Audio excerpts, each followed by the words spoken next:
Bismillahirrahmanirrahim. Assalamualaikum warahmatullahi wabarakatuh. Kembali lagi di episode kedua di Pod to Dads. Jadi alhamdulillah hari ini bisa tag lagi untuk episode kedua. Terima kasih teman-teman yang sudah nonton kemarin di episode pertama. Dan lumayan banyak yang nonton, kalau kata istri saya ada ratusan ya. Agak jauh sama yang di tag sama istri saya katanya soalnya. Kemarin di episode pertama kita udah berbincang mengenai bahwa sebelum menjadi ayah yang baik dan sebelumnya menjadi suami yang baik, kita juga harus menjadi pribadi yang baik terlebih dahulu dan terus berproses menjadi lebih baik. Dan hari ini kita coba move ke tema yang lebih jauh lagi gitu ya, yaitu bukan lebih jauh, lebih dekat ke proses ayah itu sendiri, yaitu menjadi suami yang baik terlebih dahulu sebelum menjadi ayah yang baik. Nah, untuk mengawali tema itu ada satu pertanyaan yang kemarin juga sempat masuk ya ke pikiran saya, Bang Noem. Oh ya, hari ini saya bersama Bang Noem lagi ya. Mohon maaf tadi belum diperkenalkan.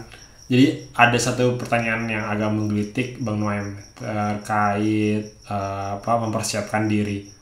Kalau misalnya ternyata kita sebelum nikah itu belum mempersiapkan, belum ikut kajian pranikah, belum baca-baca bukunya, belum ikut seminar parenting atau seminar pranikah gitu, dan kita baru sadar diri ketika sudah mungkin 1 bulan atau 2 bulan atau mungkin bahkan bertahun-tahun baru nyadar bahwa ternyata ada hal-hal yang mengejutkan setelah menikah gitu ya, dan harusnya itu bisa diketahui terlebih dahulu ilmunya sebelum menikah. Itu gimana? Apakah kalau udah terlambat gitu masih mungkin gak sih kita ngejar ilmu untuk jadi suami yang baik kayak gitu? Ya alhamdulillah, maksudnya dari sisi yang kita ngobrol kemarin itu kan proses. Yang pertama dari awalnya proses itu adalah kesadaran. Yang mahal itu sebenarnya kesadaran. Ada orang yang hidup terus-terusan tapi nggak sadar gitu. Tapi kalau pertanyaannya gimana kalau tiba-tiba dia sadar, sebulan kah, 10 tahun kah, 20 tahun kah, ya yang pentingnya tetap sadar. Ya, kita manusia itu alhamdulillah selagi diberi Allah nafas, selagi itu kita diberi peluang untuk berubah atau mengambil ilmu atau melalui proses. Jadi yang saya bilang kemarin, kenapa kita mau ngobrol jauh sebelum menjadi suami itu pribadi yang baik. Karena biasanya di seminar-seminar itu parenting atau seminar pernikahan itu biasanya orang bilang, saya pengen tahu ini dulu bukan sekarang. Jadi memang kesadaran itu datang kepada orang itu beda-beda ya. Maksudnya qadarullah, waktunya. Jadi yang pentingnya pertama kita sadar dan kita ambil langkahnya ya, selagi Allah ngasih kita nyawa, berarti selagi itu kita bisa melangkah. Nah bisa, tapi ada pertanyaan lanjut nanti kan, kalau anak saya udah gede, kalau anak saya udah ini, jadi ngapain ya. Jadi kalau saya mengencourage ya, semua orang itu maksudnya carilah khusus parenting atau seminar pernikahan pasangan itu, supaya nanti akhirnya yang pentingnya kita belajar, yang pentingnya kita sadar, dan kekuatan doa tetap kita ada. Kekuatan doa tetap kita ada, dan hanya Allah yang merubah hati-hati manusia. Dan Allah bilang dalam ketika kasus pamannya Nabi SAW, kan Allah bilang, innaka la tahdi man ahbabta walakin Allah yahdi man yasha. Jadi kalian itu tidak akan dapat memberi hidayah kepada sesiapapun yang kalian cintai, sayangi. Ya termasuk pasangan sendiri kan? Iya benar. Ya, melainkan Allah sajalah yang memberi hidayah kepada sesiapa yang Dia mau. Ya, jadi kalau sudah sadar, ambillah prosesnya, lanjutin aja. Ya, tetaplah menasihati anak, tetaplah bersama-sama dengan anak dan sebagainya. Tergantung di mana sadarnya. Oke, berarti gara-gara terlambat ya? Ya. Tapi enggak telat juga sih. Enggak telat juga. Jangan karena masih di sana gitu kan. Maksudnya belum entah berpisah atau belum akhirnya meninggal segala macam gitu kan. Iya, telat itu benar-benar telat itu ketika sudah mati lah. itu benar-benar telat. Iya. Tapi ketika belum meninggal, belum Allah ambil nyawa, itu belum telat. Seapapun itu belum telat. Tetaplah yakin dengan Allah. Oke. Itu kan wala tayasu min rahmatillah. Jangan kita putus asa dengan rahmat Allah. Rahmat Allah itu luas. Rahmat Allah itu luar biasa. Jangan percaya itu telat. Percaya, oh ini waktunya saya, ini qadarnya saya yang saya ambil dan saya jalani. Oke, menarik. Oke, kalau tadi misalnya kita udah sadar kalau kita ternyata udah telat, ternyata kita bukan telat tadi saya. Kita sadar bahwa ada ilmu yang belum kita miliki dan belum cukup gitu ya. Menurut Bang Noim, sumber mana yang bisa kita coba cari atau bisa coba kita ambil untuk tadi jadi suami yang baik atau untuk memimpin keluarga yang baik? Apakah itu buku, apa itu harus ikut kajian kah, atau misalnya kayak misalnya kita di Australia gini kan mungkin nggak ada ya, mungkin nggak banyak gitu kajian-kajian yang secara offline bisa diikutin, itu gimana? Apa harus mungkin justru kebalikan ya. Di Australia ini maksudnya mungkin lebih cenderung bertuah gitu. Kalau bertuah sama kan? Bertuah tuh apa ya? Cenderung laki lah, maksudnya cenderung ada rezekinya lebih beda, itu agak berbeda itu dari sisi kita di sini. Misalnya saya di sini kan, kalau mau misalnya Pak Cahyadi, Ustaz Cahyadi maksudnya. Iya. Misalnya kalau mau ketemuan beliau di Indo itu bisa jadi enggak itu. Maksudnya susah dari sisi gitu. Logika itu enggak. Tapi ya ketika dulu tuh beliau bisa hadir dan ada seminar parenting di sini, itu luar biasa. Dan itu enggak sekali doang kan, enggak sehari doang ya gitu ya? Iya, 2 hari atau berapa ya. Tapi maksudnya dimanapun kita berada itu satu yang utamanya itu bukan halangan. Yang kedua, apakah ya kajian atau buku, sebelumnya pahamilah bahwa kita itu adalah manusia itu adalah makhluk yang sentiasa berubah mengikut kondisi dan situasi. Berubah itu tidak semestinya buruk atau baik ya, maksudnya bisa kedua-duanya. Jadi ketika kita ada perubahan kondisi dan situasi, kita juga harus ilmu itu tetap terus menerus. Jadi makanya ketika kita adaptasi dulu lifelong learning, ya nanti cara-caranya bisa. Nah, maksudnya caranya ada kajian ambil. Kalau ada buku ya baca. Tapi jangan tinggal kaidah Arab itu jangan, kalau nggak bisa semua jangan tinggal semua. Kalau tidak bisa menyelesaikan semuanya atau mengambil semuanya, jangan tinggalkan semuanya. Ya tinggal semuanya. Berarti kalau nggak ada akses ke kajian misalnya, cuma ada akses ke buku, ya mulailah dengan buku. Nanti secara ini kan lumrahnya biasanya kita udah mulai baca kan, nanti tertanya, oh ini kenapa orang ini bilang begini kan, bisa kita nyari YouTube kah atau apa kan. Yang misalnya kalau keren-keren di YouTube kan, kalau nggak Pak Cahyadi atau Ustaz Cahyadi kan ada Ustaz Bendri kan, dan ada juga itu yang Ustaz Ayah Irwan, ada juga Ustaz Budi Asari kan, itu luar biasa itu kajian-kajian mereka semua kan. Jadi mereka juga ada buku. Ya, jadi tidaklah terhad kepada mereka, tetapi itu hanya sebuah contoh bahwa asal kita adaptasi lifelong learningnya, nanti maksudnya lifelong learningnya dan langsung kita ambil jalannya, ya buku kah, kajian kah, ya insya Allah Allah akan tunjuk jalan-jalannya kan. Wa man jahadu fina lanahdiyannahum subulana, kalau nggak salah ya ayatnya. Siapa yang bersungguh-sungguh di jalan Allah, pasti Allah akan tunjukkan jalan-jalannya. Insyaallah. Pentingnya kita sungguh-sungguh, nanti jalannya insya Allah ada itu kan. Jadi lifelong learning itu yang utama. Karena masalahnya biasanya itu orang tidak mau lifelong learning. Tidak mau seperti saya udah misalnya saya udah punya anak dari kecil udah gede, misalnya anak udah habis 5 tahun. Oh ya sudah sih, saya sudah tahu gimana roadmap misalnya anak dan sebagainya, itu saya udah atau anak udah 10, 17 ya sudah, saya udah nggak mau belajar lagi. Tapi ternyata ilmu Allah itu luas kan. Nah, jadi cara pikir itu yang kita adaptasi dulu, ambil dulu cara pikir itu. Kalau ternyata tadi tuh kasusnya kita ternyata apa ya, ngerasa udah cukup gitu, gimana tuh rasanya? Jadi emang kan kalau kata orang kan ada yang bilang stay foolish, stay hungry gitu ya. Oh iya, stay foolish, stay hungry ya. Ya kita tuh harus ngerasa bodoh terus gitu kan, ngerasa lapar akan keilmuan gitu. Tapi kan ada juga orang-orang yang udah ngerasa cukup. Dulu misalnya bahasanya ya, dulu emak bapak gue juga kayak gini kok cara ngedidiknya, dan gue jadi orang, gue bisa sukses, gue punya rumah, gue punya mobil misalnya gitu.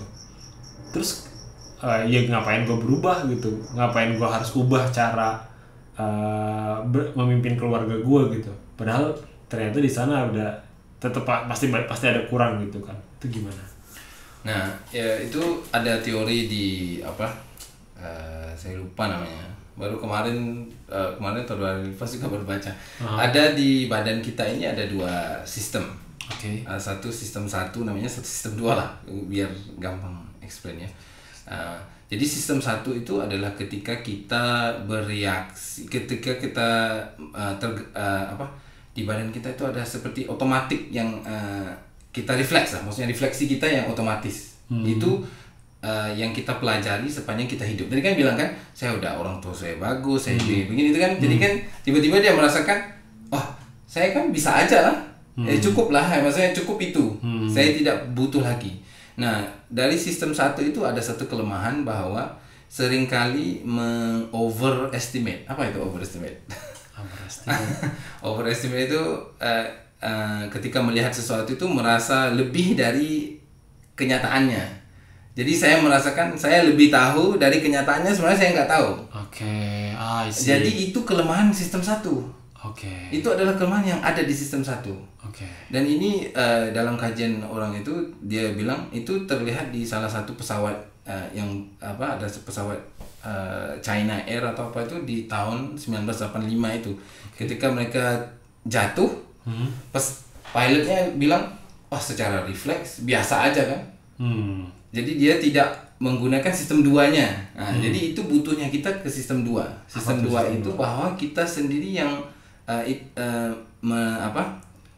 belajar secara sengaja gitu. Ngerti nggak? Tidak merely, tidak tergantung kepada refleksi, otomatis, semuanya otomatis. Jadi itu seperti ada kesengajaan dalam sesuatu. Saya sengaja belajar untuk sesuatu, saya sengaja ini untuk itu. Supaya akhirnya itu dapat menampung kekurangan di sistem 1. Nah, jadi kan kalau orang begitu ya wajar, pahami bahwa wajar aja kita merasakan bahwa oh saya sudah cukup, itu wajar. Justru kita harus tahu bahwa di situ ada kelemahan. Kelemahannya adalah melihat sesuatu lebih daripada apa kenyataannya. Ya ini kayak kalau pernah baca buku Millennial Skills Everything. Ya itu di satu sisi kan di atas millennials tuh boomer ya kalau nggak salah ya. Boomer kali ya. Iya, boomer yang akhirnya banyak hal yang diubah dan kayak misalnya kalau millennials tuh kalau di Indonesia ya nih, nggak tahu kalau di sini kayaknya nggak semua orang suka kayak beli sesuatu itu lebih suka online. Karena dia bisa nyari yang lebih murah. Dia tidak perlu ke mall. Tapi berbeda dengan boomers ya, yang mereka masih ke toko, harus lihat barangnya. Padahal kalau millennials biasanya bisa lihat dari reviewnya, bintangnya berapa, sudah berapa banyak yang beli kayak gitu. Menurut millennials itu cukup gitu, dan ternyata itu berdampak. Jadi kalau di Indonesia yang kalau saya kemarin lihat beberapa ya berita gitu ya, itu banyak mall-mall atau toko-toko yang dulu ramainya luar biasa sekarang sepi. Apalagi boomers gitu. Ya, apalagi semenjak Covid kemarin kan. Jadi kalau kata dulu ada Mardigu namanya, beliau bilang ketika penjualan ketika penjualan online di zaman sebelum COVID itu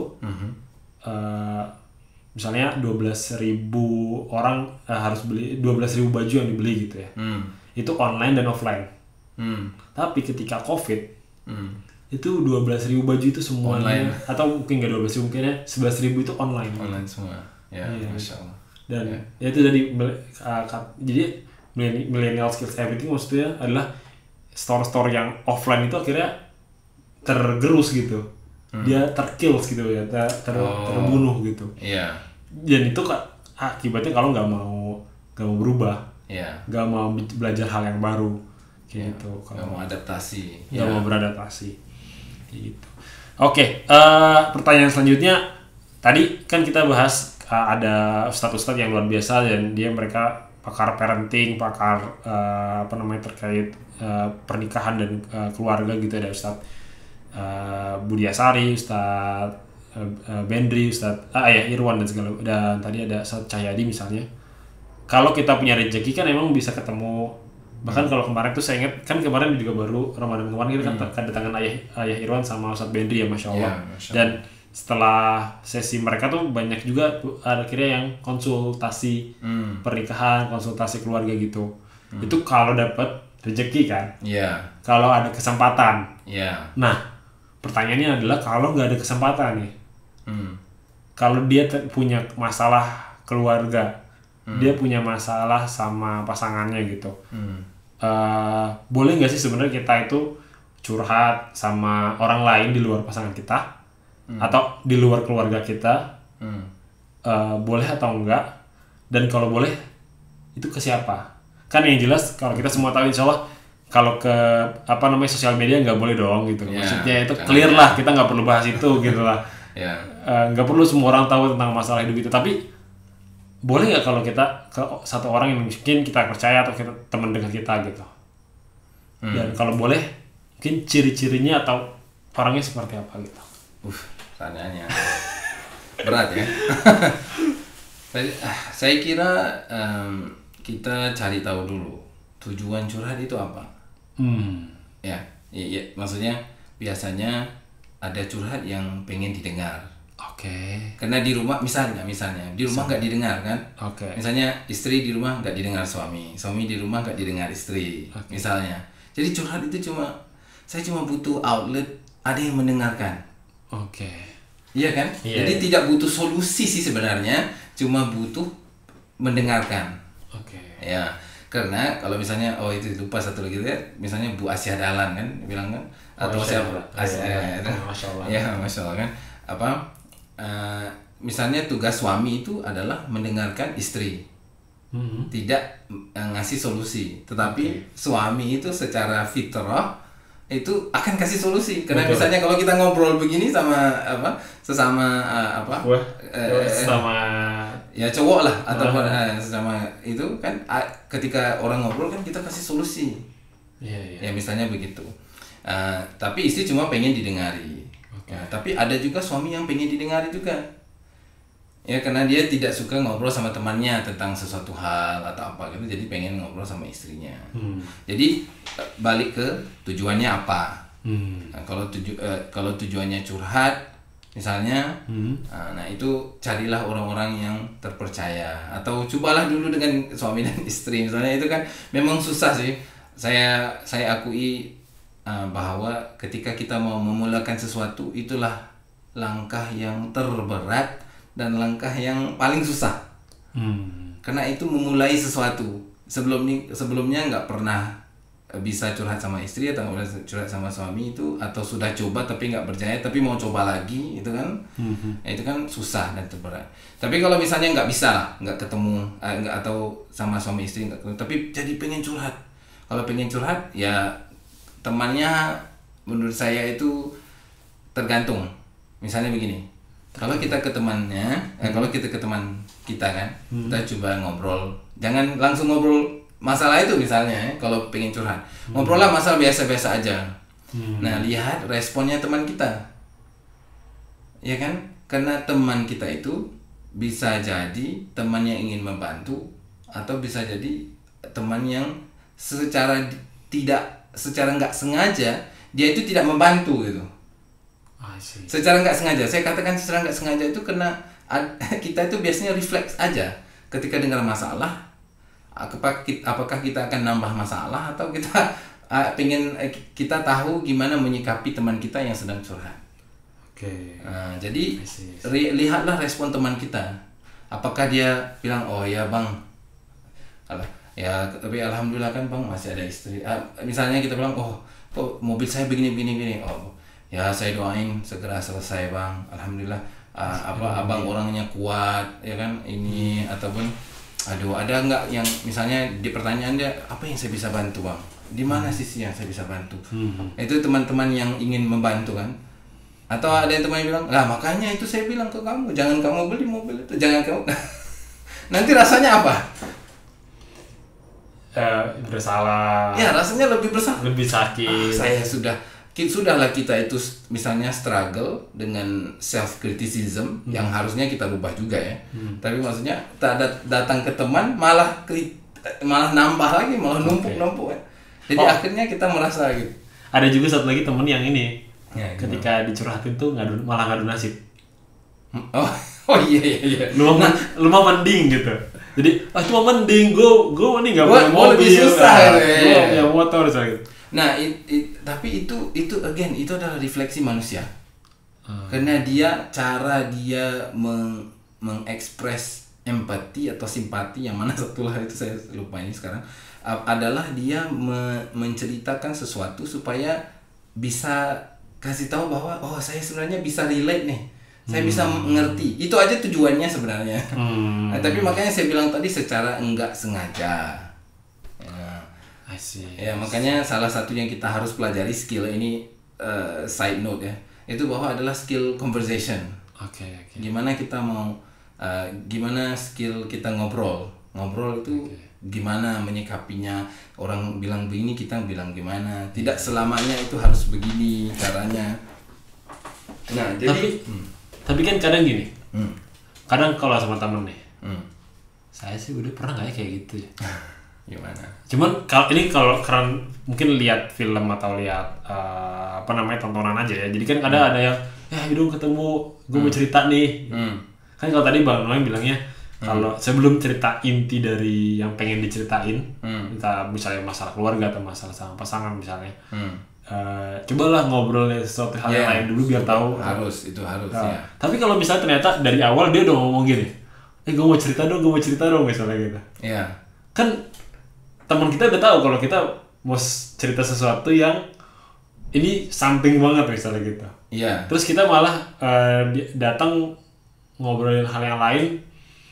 Terus misalnya teman kita malah, udah lu mau cerita apaan sih gitu.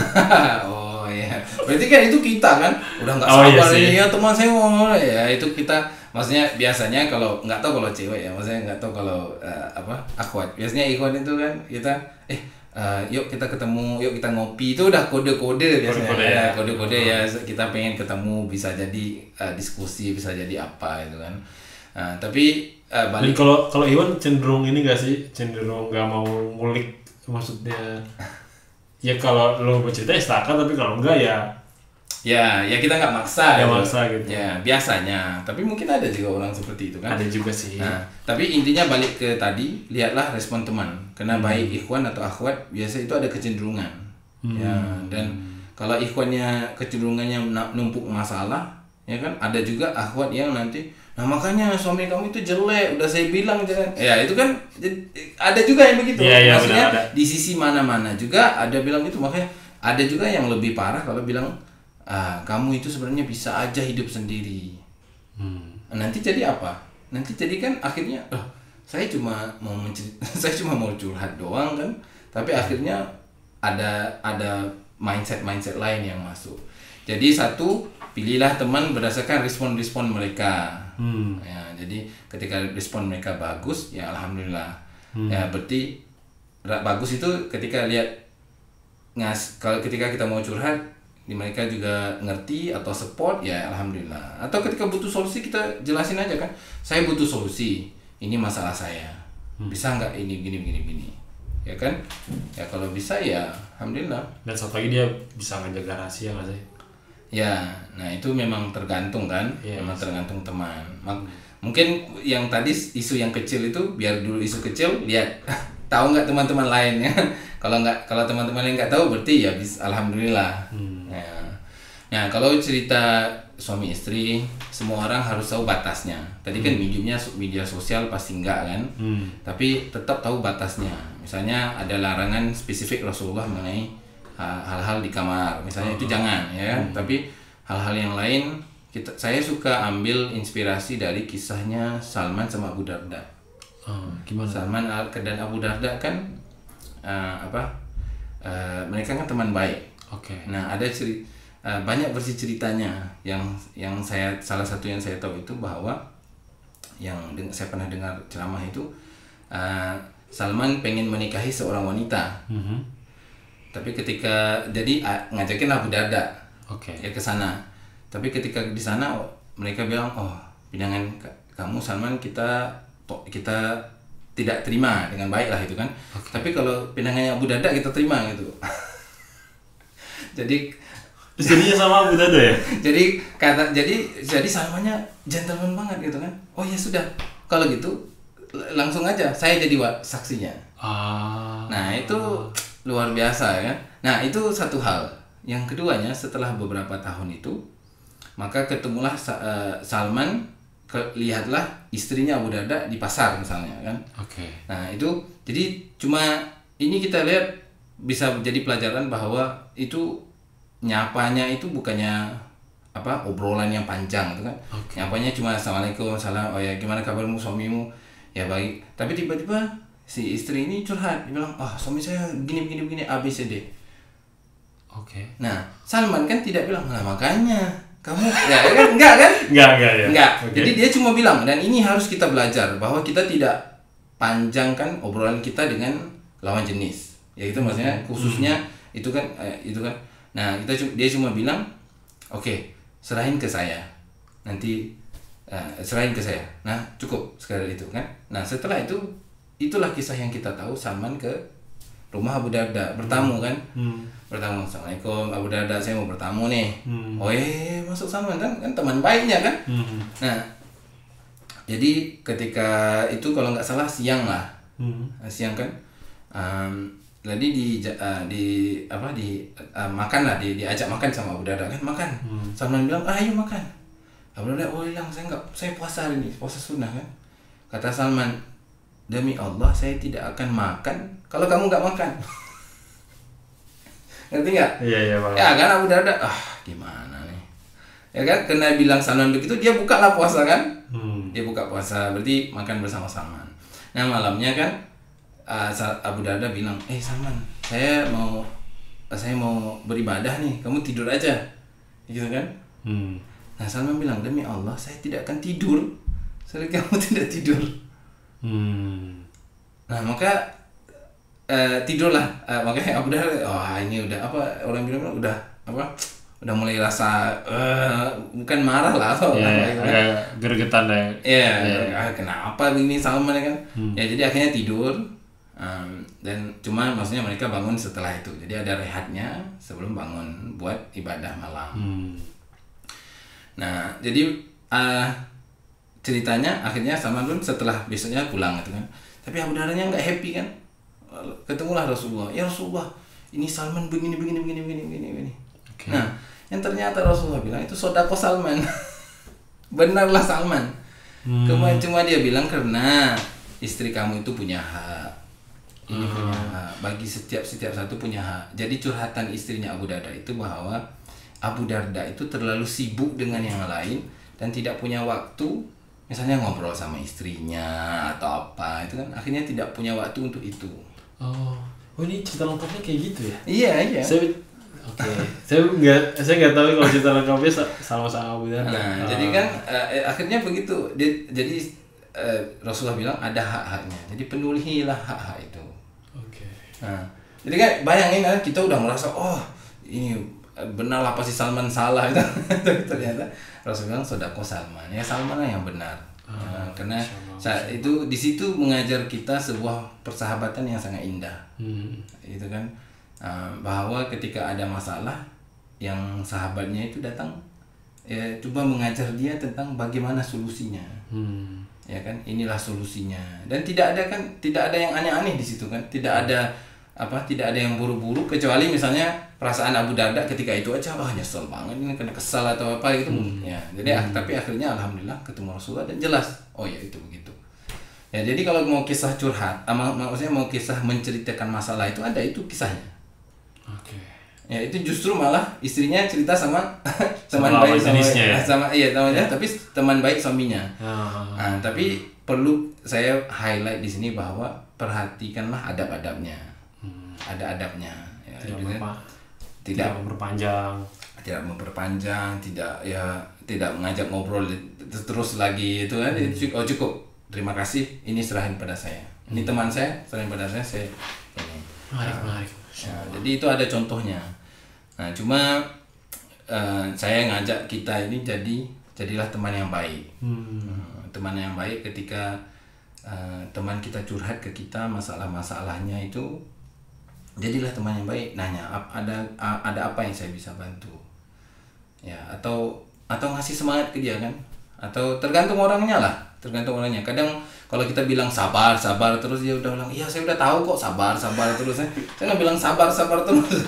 Memang jelas lah sabar itu harus itu dalam hal ini kan. Nah, ya tapi cobalah kasih encouragement ke teman-teman itu misalnya, atau bisa jadi kayak tadi kan, coba lihat kajian, atau ajak istri ke kursus parenting, atau istri ajak suami ke kursus suami istri dan sebagainya.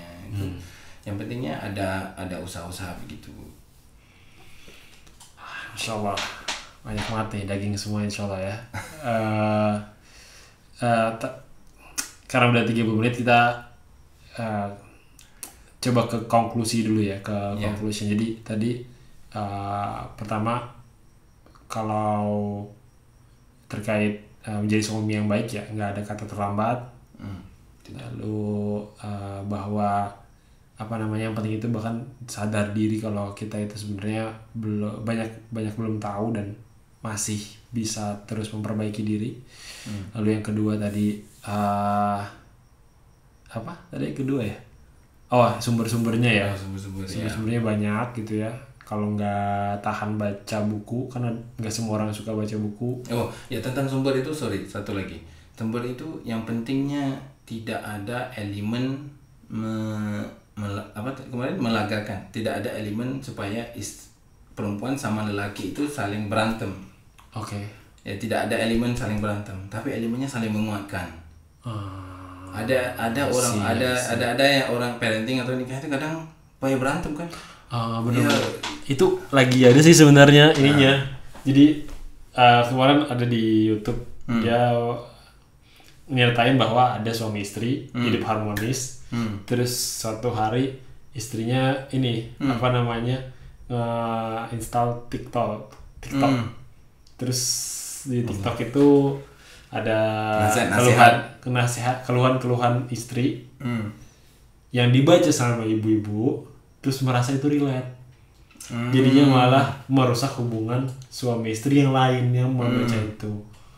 Dan itu benar tadi maksudnya ini relate banget. Jadi jangan sampai orang-orang yang nggak bertanggung jawab kayak gitu didengerin gitu. Iya. Jadi dia bilang katanya jangan senang dulu kalau suaminya pulang malam, itu jangan-jangan dia bukan kerja keras tapi gimana gara-gara baca itu jadi mikirnya macam-macam. Ya, kasihan juga suami yang benar-benar kerja keras. Iya benar. Jadi TikTok itu saya maksudnya bukan buat yang lebih baik, tapi ada juga yang kita harus saring gitu, filternya itu harus kuat. Ya gitu. Nah, karena dari hati-hatilah, dan karena dari mata itu yang akhirnya ke hati kan. Awal kan cuma ingin scroll video misalnya, tapi akhirnya oh iya benar, saya juga ternyata begini. Padahal beda loh, kondisi dia sama kondisi kita bisa jadi beda kan. Ya jadi terus nanti keluar kata-kata yang jangan-jangan benar, jangan-jangan ya. Kalau ada kata jangan-jangan tuh astagfirullah, zon itu kan berarti yang mesti hindari. Persepsi. Mau ngobrol persepsi next time insyaallah. Ya, jadi yang tadi pertama, terus yang kedua adalah sumber-sumber ilmu itu lihatlah supaya tidak ada elemen begitu. Oke. Yang ketiga terkait curhat. Boleh dengan dengan batas-batasan tadi ya. Dan tentunya bukan di media sosial. Bukan. Walaupun itu punya second account. Kan sekarang ada orang yang punya second account gitu. Atau confession itu. Confession apa? Oh, nggak ada ya di Indo ya. Di Malaysia tuh ada page khusus namanya confession. Jadi kalau mau confess ya.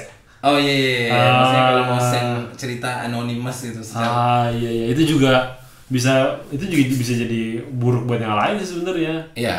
Benar. Karena kita juga harus tahu, mungkin jadi cerita itu nggak benar sih. Benar. Cuma itu fiksi gitu. Ya fiksi kan, manusia itu banyak imajinasinya. Iya benar. Ya jadi itu benar-benar kita harus menjaga hati, jaga mata. Bahkan kalau Satya Sirkodi kan bilangnya sebenarnya pasangan kita itu adalah pakaian kan buat kita gitu. Jadi kalau ada hal-hal yang buruk sebenarnya baiknya ditutupin. Gitu kan ya. Terus bukan malah diumbar, bukan even confess-nya anonim gitu ya. Even curhatnya anonim tetap nggak. Kalau dulu kata ini salah satu penyair di Indonesia namanya Firsa Besari. Dia pernah nulis tulisan singkat, tulisannya judulnya adalah Biar Apa. For what gitu intinya. Jadi kata dia, kalau mau ngelakuin sesuatu, coba tanya lagi, buat apa sih? Biar apa sih? Biar apa kayak gini? Biar terkenal, biar dapat simpatis orang gitu. Gimana? Jadi pertanyaan yang sederhana tapi perlu ditanyain berkali-kali ya. Biar apa? Biar apa kamu ngelakuin ini? Biar apa gitu. Oke, insya Allah cukup ya. Bang Nuaim, episode kali ini insya Allah mudah-mudahan nanti bisa ketemu lagi di episode ketiga. Terima kasih buat teman-teman yang udah nonton, udah dengerin. Assalamualaikum warahmatullahi wabarakatuh. Waalaikumsalam warahmatullahi wabarakatuh.